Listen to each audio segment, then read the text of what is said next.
e o versículo 33.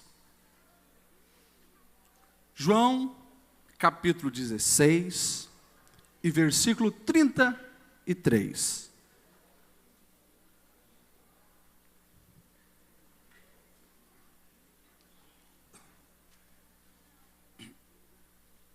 Vou esperar que você ache, e nós vamos terminar dentro do nosso horário, tá? A pregação vai começar antes, vai terminar antes, e nós vamos tentar, antes das 9h15, encerrar o nosso culto. Então, não saia até o final. Amém ou não amém? Amém. Vocês estão tudo assim, o que deu com o pastor hoje, né? Está invertendo tudo. Diz assim: eu lhes disse essas coisas, para que em mim vocês tenham paz. Neste mundo, vocês terão aflições. Contudo, tenham ânimo. Em algumas versões diz, bom ânimo. Eu venci o mundo. Vou repetir. Jesus dizendo, eu lhes disse essas coisas para que em mim vocês tenham paz. Nesse mundo, vocês terão aflições. Contudo, tenham ânimo. Eu venci o mundo. Meus irmãos, Jesus, antes de aqui, ir para a cruz e depois ressuscitar e ser levado ao céu, ele deixou bem claro sobre a trajetória humana.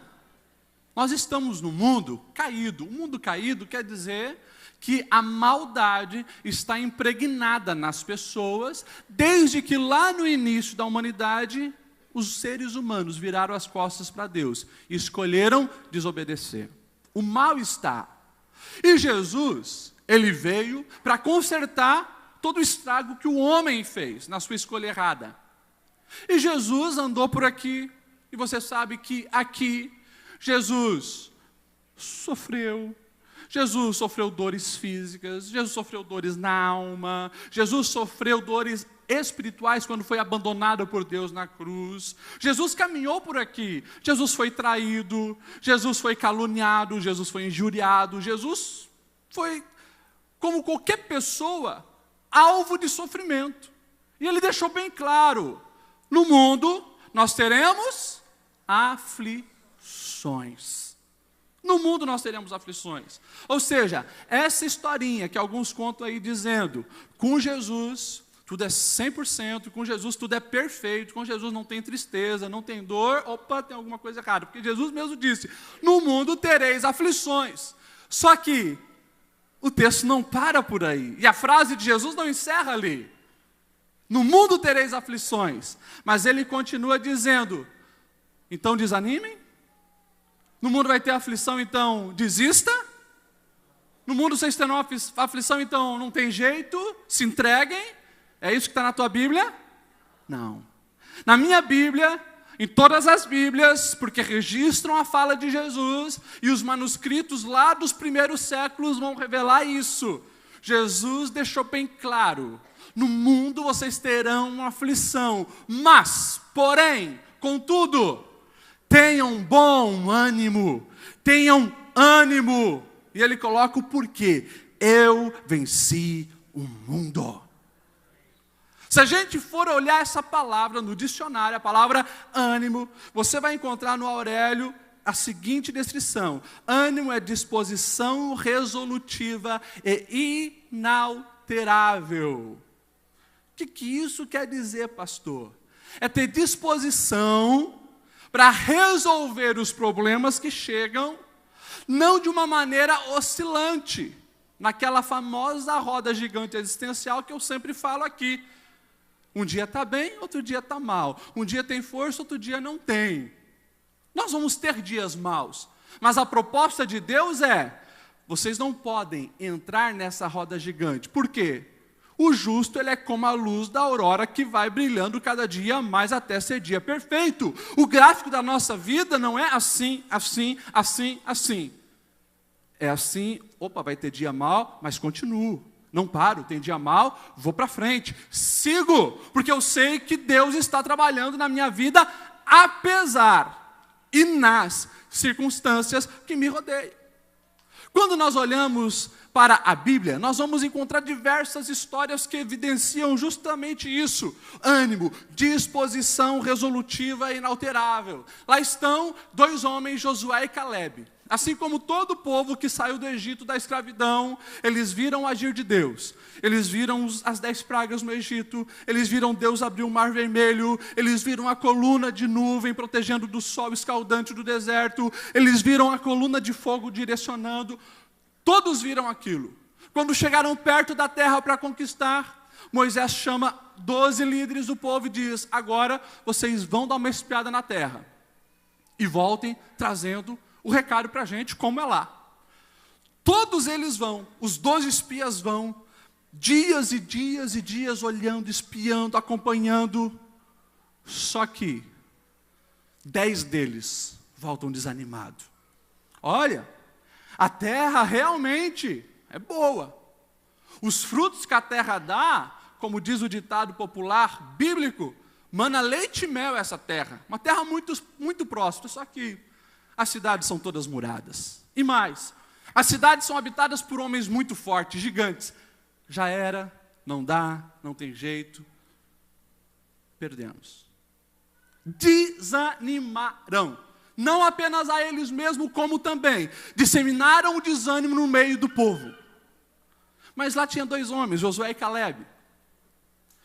Viram os mesmos muros, viram os mesmos gigantes, viram as mesmas dificuldades. Só que, além de tudo isso, os olhos deles estavam fitos no Senhor, o Deus que já havia aberto o mar, que havia já feito milagres. Eles sabiam que aquilo, para o Deus que eles serviam, não era nada. E eles voltaram animados, dizendo: vai dar, é nosso, vamos lá, vai dar tudo certo.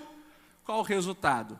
Como o povo desanimou, o povo pereceu no deserto. Josué e Calebe entraram na terra prometida e viram realmente a promessa de Deus se cumprir na sua vida.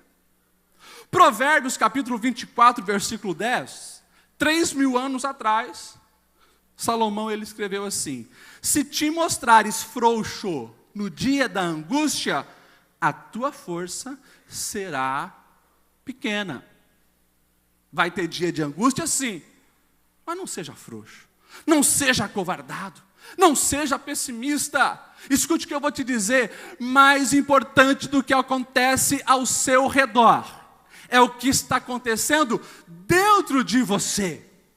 Você pode falar isso para quem está do seu lado? Pega na mão dessa pessoa e diz: mais importante do que acontece fora de você é o que acontece dentro de você. Você pode dizer: mas pastor, a situação está muito difícil. Eu nunca vivi uma situação tão negativa assim. A minha casa está assim, o meu trabalho está assado, a minha vizinhança está assim. Pastor, eu não sei mais o que fazer, eu estou no fundo do poço.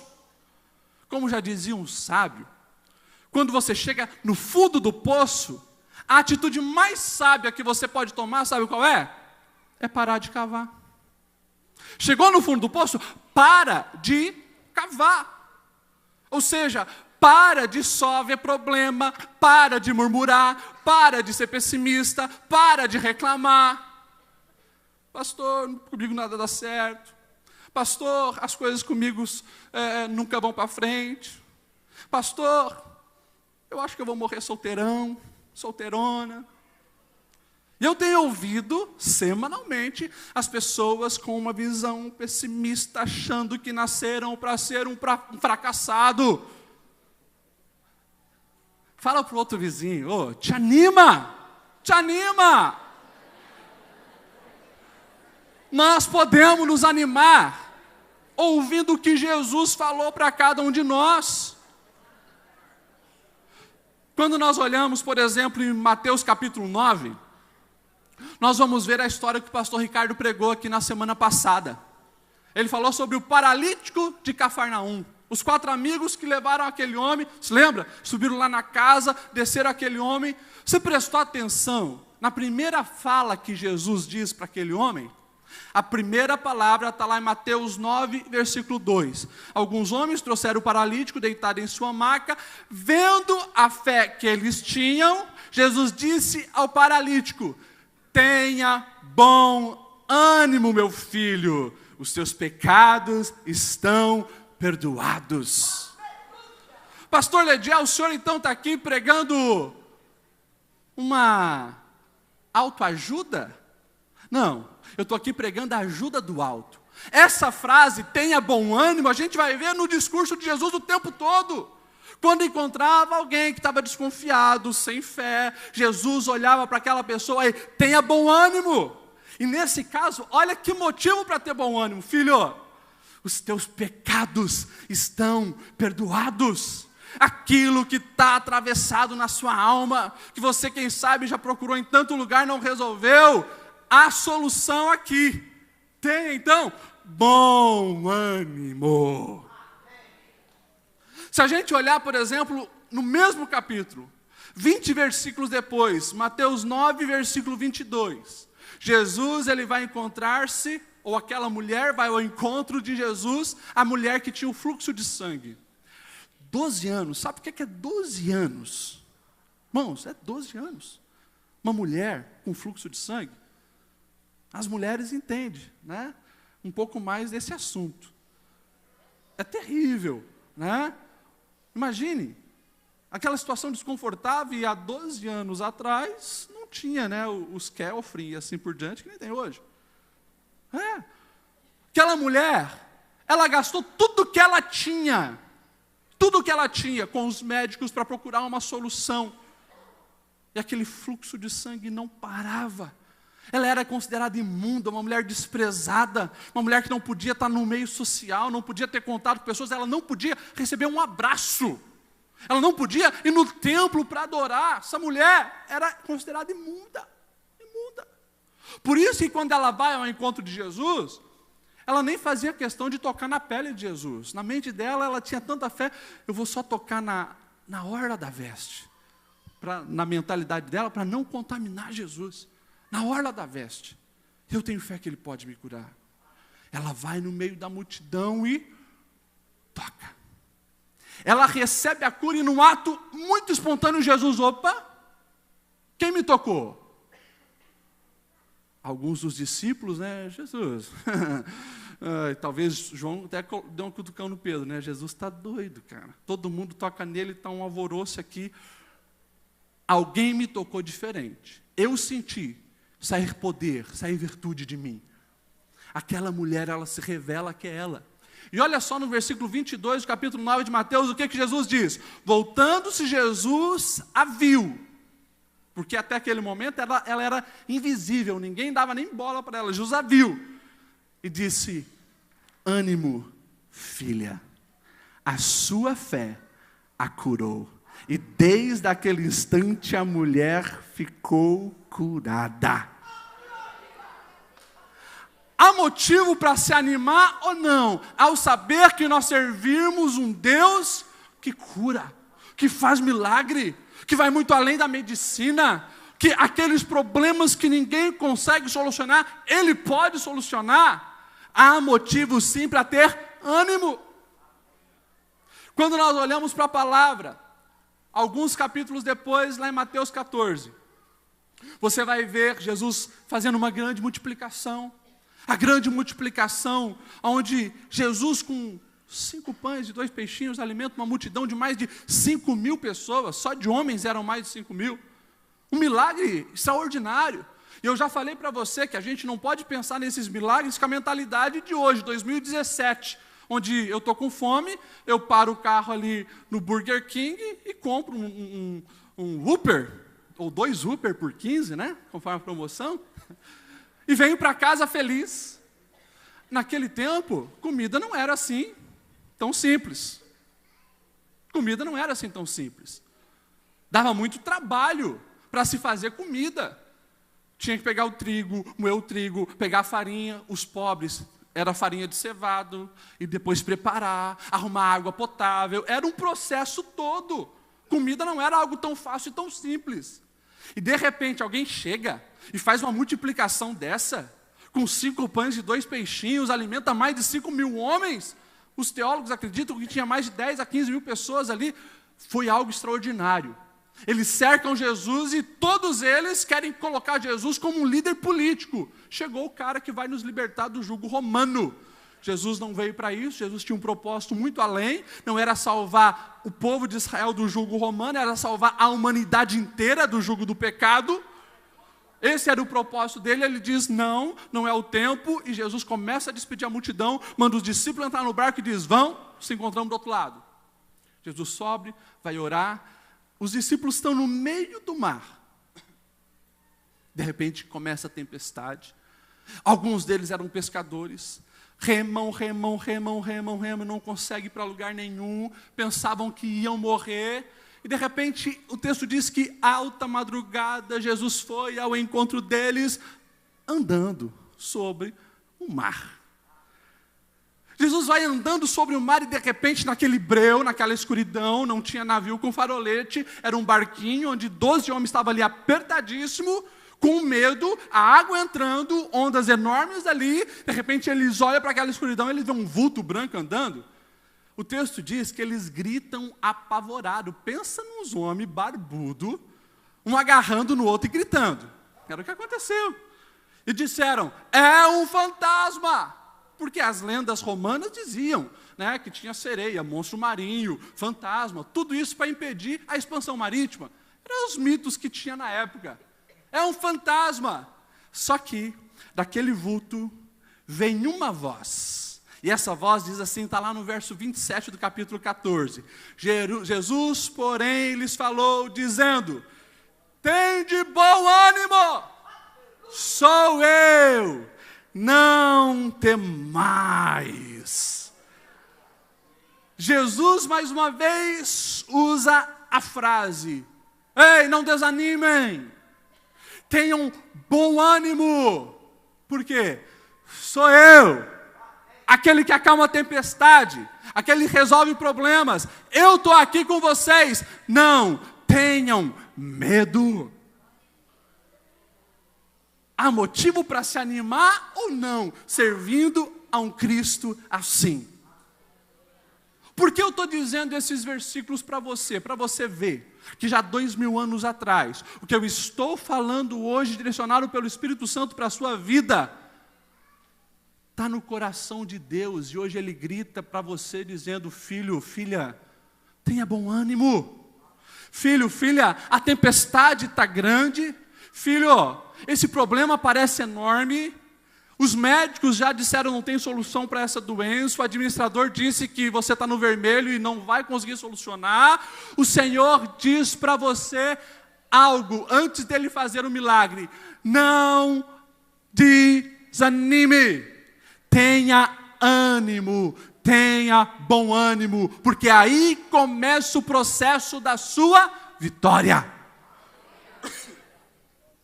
Quando nós olhamos essa expressão,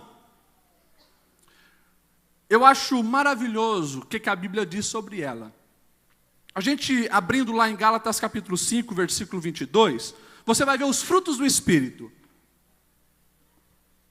Os frutos do Espírito é justamente aquilo que o Espírito Santo gera em nós, para que nós venhamos frutificar. O nome já diz, é frutos do Espírito Santo. E o texto diz, os frutos do Espírito é o amor, é gozo, é paz. Olha essa palavra. Longanimidade. Longanimidade. Daí diz, benignidade, bondade, fé, mansidão e temperança. Eu quero só destacar aqui, longanimidade. Ou seja, quando eu decido viver para o Senhor, viver pelo Senhor, direcionado por Ele, viver com o Senhor, o Espírito Santo de Deus habita na minha vida. E de tantas coisas boas que o Espírito Santo produz em mim, uma delas é longanimidade. Pastor, o que é longanimidade? Divida essa palavra no meio. Longo e ânimo. Longanimidade é você ter um ânimo longo. É você ser o que hoje a psicologia usa a expressão resiliente. Leva pancada, tem propostas negativas, tem gente falando mal, tem gente puxando o tapete, tem gente mentindo, tem gente te dando na cabeça, e você aguenta, e você não desanima. Longanimidade. Quando nós olhamos para alguns exemplos, e aqui um exemplo clássico, exemplo do jovem Davi. Ele é um exemplo de pessoas que realmente permitiu que o Espírito Santo estivesse nele. E quando o Espírito Santo está em nós, a longanimidade acontece na nossa vida porque o Espírito Santo nos faz compreender a realidade da situação. Ou seja, lá se levanta, no meio do exército filisteu, um gigante, para fazer algo que era normal na antiguidade. Para que os exércitos inteiros não se matassem, se escolhia o melhor guerreiro de cada exército. O que ganhasse, ganhava a guerra também. E se levanta do lado do filisteu um gigante de quase 3 metros de altura, especialista na batalha, já tinha feito vários cadáveres, se levanta desafiando: tem algum homem aí do outro lado para vir? O povo todo de Israel ficou com medo do tal Golias, o guerreiro onipotente. Daí, de repente, um menininho chamado Davi vai lá na função de mensageiro, vai lá na função de office boy, vai levar pãozinho para os irmãos e comida para os irmãos que estão na guerra e ver como é que eles estão, para levar um recado para o pai. Quando ele chega lá, ele ouve que fazia já dias e dias que aquele gigante estava desafiando o povo de Deus, e ninguém foi lutar com ele. Na hora, como ele estava cheio do Espírito Santo, ele viu a realidade. Ele olha para aquele gigante: quem esse incircunciso, ou seja, esse homem que não tem aliança com Deus verdadeiro, está pensando que é? Ele está desafiando o Deus verdadeiro. O Deus que abriu o mar, o Deus que nos guiou até aqui, o Deus que fez as muralhas de Jericó cair. Quem que ele pensa que é? Eu estou indo lá. A longanimidade está nas pessoas cheias do Espírito Santo, porque nós conseguimos ver a realidade como ela é. E eu tenho falado já algumas vezes aqui, se tem um momento que o diabo vai tentar armar cilada para você, é quando ele percebe que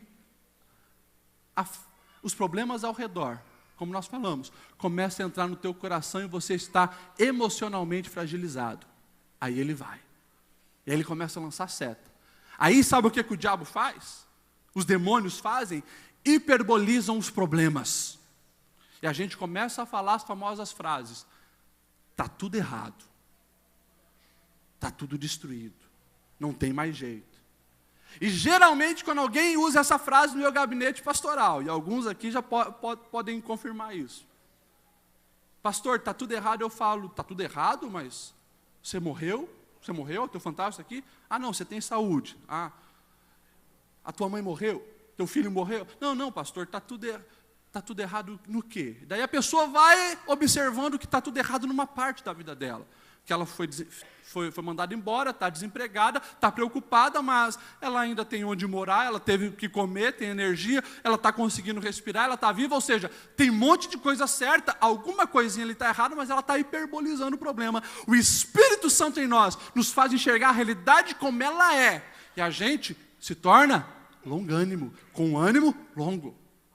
O Espírito Santo em nós, ele também nos faz enxergar as oportunidades no meio das adversidades. De novo, pega na mão de quem está do seu lado e diz assim para ele: toda adversidade tem as suas oportunidades. Você precisa acreditar nisso. Davi estava lá no meio do problema, o gigante desafiando o povo de Israel, e de repente alguém diz: Davi, o que você está querendo saber? Davi, eu quero saber o que prometeram para quem enfrentar e matar esse gigante. Davi começou a ver uma oportunidade. Daí falaram para ele: olha, quem conseguir derrotar esse gigante, primeiro, a família dele vai ficar livre de imposto. Opa, Davi pensou: uma oportunidade de honrar minha família, honrar o meu pai que sempre batalhou por nós, não vai mais pagar imposto. Também, Davi, vai poder casar com uma das filhas do rei. Opa! De plebeu vou passar príncipe, fazer parte da família do rei. O que mais? Vai receber muitas honrarias. Imagine, o povo todo vai ficar de boca aberta. Davi viu uma oportunidade no meio da adversidade. E quando nós olhamos o texto, Davi estava interessado também pelas recompensas. Você precisa entender que os problemas que chegam para você, Deus permitiu, não para você desanimar, não para você fraquejar, e nem para ser início de uma depressão na sua vida, mas é para te fortalecer, é para te treinar para a batalha, é para você realmente crescer bem alicerçado. É aquela velha história, né? Dos dois vizinhos que ganharam uma muda agora não sei qual planta era, mas era uma árvore. Os dois plantaram. Quando ela estava crescendo, um pegava o jornal e batia para lá, para cá. O outro olhava, maluco, né? O que ele está fazendo? Crescia mais um pouco, batia para lá e para cá com o jornal. Um dia o menino foi lá e perguntou, mas por que você está fazendo isso? Quando crescer, quando eu bato, ela vai se firmando. Quando eu deixo de dar água, as raízes vão se aprofundando e buscando mais lá embaixo. Moral da história, quando aquelas árvores estavam grandes, veio uma tempestade, aquela que sofria, permaneceu de pé, estava bem enraizada. Agora a outra ficou mole e caiu. Eu quando eu ouvi essa história, eu pensava, mas isso aí é só ilustração, não? Daí eu conversando com um amigo meu, ele tinha uma planta frutífera lá na sua casa, e uma vez falaram para ele, porque ele estava reclamando que aquilo lá não frutificava, daí falaram, você tem que dar umas batidas, porque ela está muito mole, ela tem que criar raiz mais profunda, ela precisa ter água. E ele começou a bater. E ele começou, às vezes, a deixar de dar água. E não é que começou a frutificar? A nossa vida é assim. A gente acha que os problemas chegam na nossa vida porque Deus está querendo nos destruir. Não. Se não houvesse aquele gigante, Davi jamais chegaria aonde ele chegou. Aquele gigante, aquele problema, aquela circunstância aparentemente negativa, foi o primeiro degrau para que todos vissem que a bênção de Deus era sobre aquele menino. Ele levou realmente a sério a oportunidade que Deus deu. Deus o fortaleceu, ele foi longânimo, venceu aquele gigante, e a gente sabe que a partir dali, todos diziam, Saul, o rei, matou 1000, mas Davi, 10.000. E Davi ali começou a ter fama de que seria o rei de Israel. Longanimidade nas nossas vidas. Para caminhar para o final, se a gente olhar para a história da humanidade, você vai ver o tempo todo pessoas entusiasmadas, ou seja, a palavra entusiasmada é justamente isso, Deus em nós. Deus em nós. Ele que gera esse ânimo que nós precisamos para enfrentar os desafios de todos os dias. Se a gente pegar história de pessoas que marcaram uma geração, você vai ver que eles precisaram olhar nos olhos do desânimo e dizer, aqui não. Aqui não. Mandela ficou mais de 27 anos preso. 18 anos numa solitária, onde ele quase não podia se mexer. Sabe o que é 18 anos? Mas ele não desanimou. Quando saiu, teve a oportunidade de, em 1994, ser o primeiro presidente negro da África do Sul e trazer para aquele momento pacificação entre os brancos e os negros lá naquele continente. Entusiasmado, não permitiu que o desânimo o abalasse. Na década de 20, Jesse Owens era um menino negro, pequeno. Ele ouviu uma palestra de um ídolo da época, Charlie Paddock, que era um grande atleta. E quando ele ouviu aquela palestra, ele chegou no final e disse: eu também quero ser um atleta.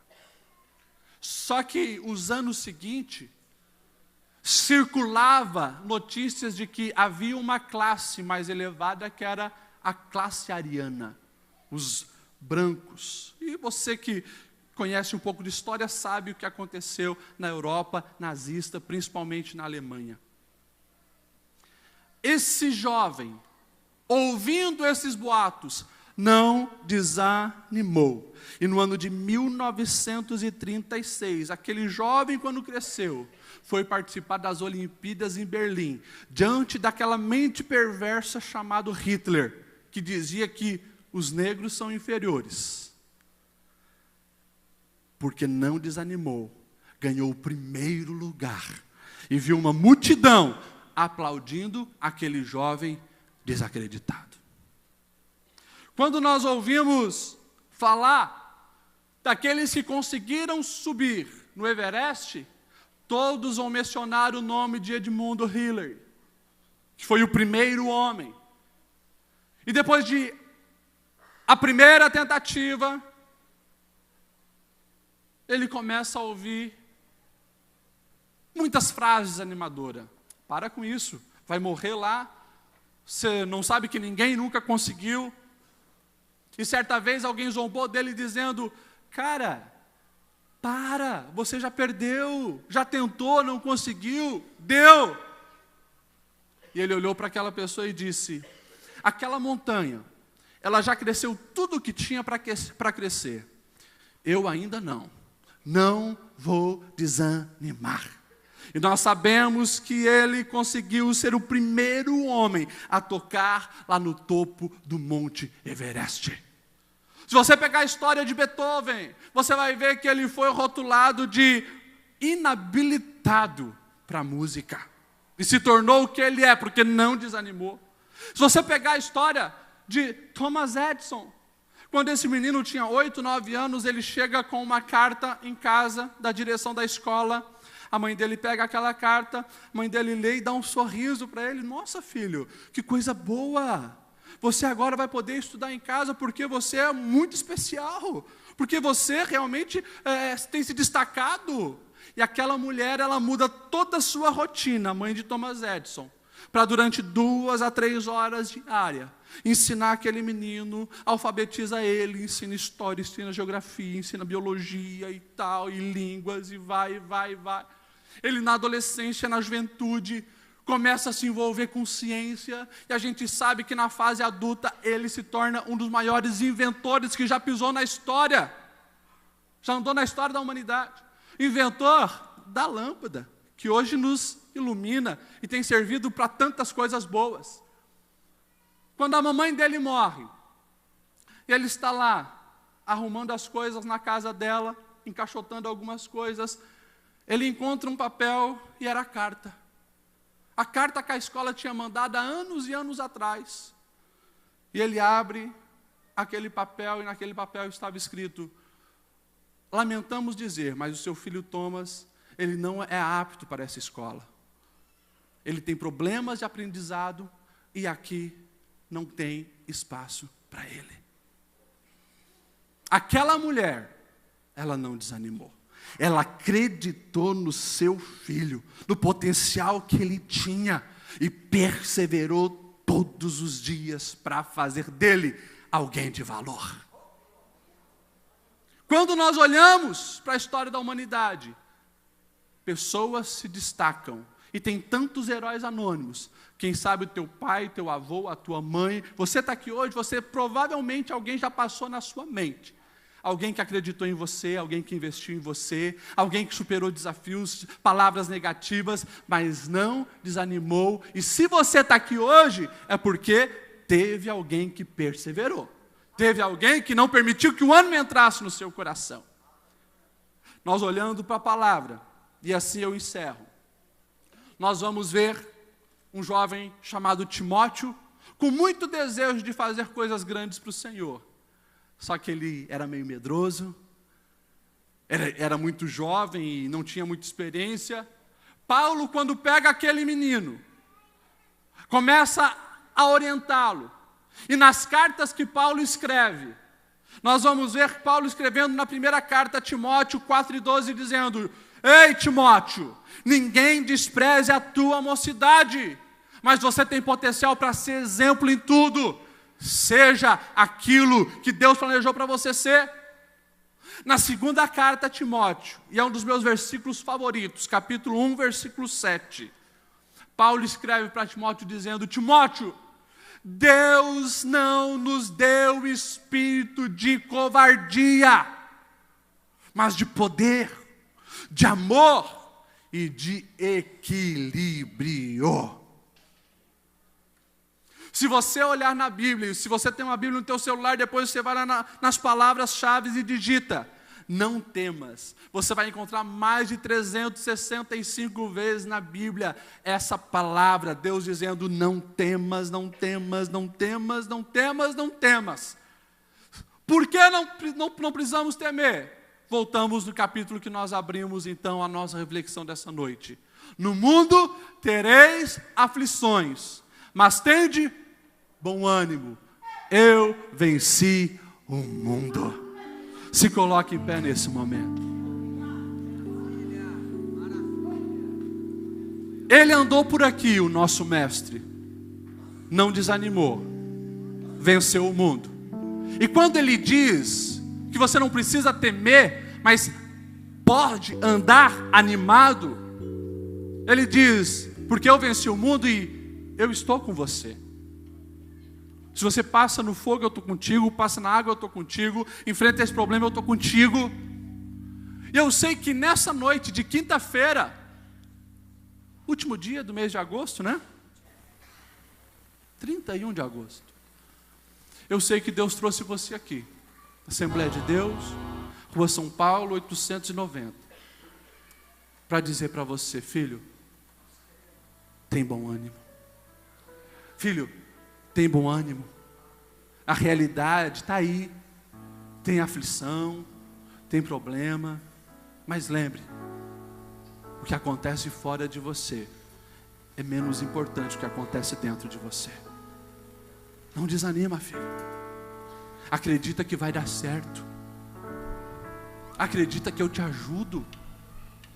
Acredita que eu te tomo pela mão e faço realmente o milagre acontecer. Eu quero orar por você. Vem para frente, você que precisa realmente de um renovo de ânimo do Senhor. Eu quero abençoar a sua vida nesse momento. Se a palavra falou contigo, vem.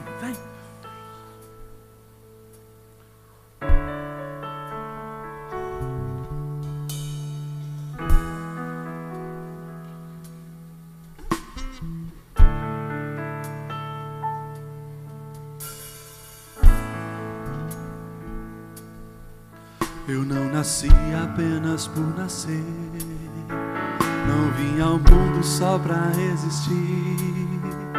Eu não sou resultado de uma coincidência ou por acaso do destino. Não faço parte de um projeto falido. Posso dizer que não sou qualquer um. Não sou errante que caminha ao léu. Tenho um destino, caminho pro céu. Você veio para perder? Não vim ao mundo só pra vegetar, nem tão somente pra sobreviver. Sou resultado de um grande projeto que o arquiteto me fez. Oh, aleluia, cante com força. Nasci pra ser abençoado e abençoado posso abençoar. Coloca a mão quem está do lado. Minhas mãos, as bênçãos do Senhor certamente estarão. Eu creio até no impossível, pois o Deus que eu sigo tudo pode fazer. Nasci pra ser abençoado, nasci para vencer. Você nasceu para vencer. você nasceu para vencer. Você não vai morrer no desânimo. Você não vai morrer sem esperança. Hoje Deus te diz: filho, eu estou contigo, levanta essa cabeça, acredita, vai para frente. Feche os seus olhos, eu vou orar por você nesse momento. Deus, eu sei que a Tua palavra, Senhor, foi aos nossos corações. Eu sei, Senhor, que há vidas aqui sendo atormentada pelo desânimo. Eu sei, Senhor, que o nosso adversário tem tentado, Pai, desacreditar que há solução na vida dos filhos. Mas nós cremos no Teu poder, Senhor. Nós cremos que Tu nos dá longanimidade. Nós cremos, Senhor, que Tu és aquele que traz vida na nossa vida. Muda, Senhor, a nossa visão, trazendo a realidade que Tu és conosco. Portanto, Senhor, encha de ânimo o Teu povo. Encha de ânimo, Senhor, essa mulher que está desacreditada no casamento e não tem mais força para lutar. Encha de ânimo, Senhor, esse homem que precisa de força para lutar pela sua família. Encha de ânimo, Senhor, este que está desempregado, este, Senhor, que é empreendedor e viu o Senhor no seu castelo ruir, mas anima o Senhor para desfrutar das Tuas bênçãos. Deus, encha de ânimo esse que está doente e precisa de um milagre. Encha de ânimo, Senhor, todos nós, porque nós cremos em Ti, nós cremos no Teu poder e nós damos liberdade para o Espírito Santo estar na nossa vida. Vem, Espírito, faça em nós o Teu querer, porque nós sabemos que nascemos para ser vencedor.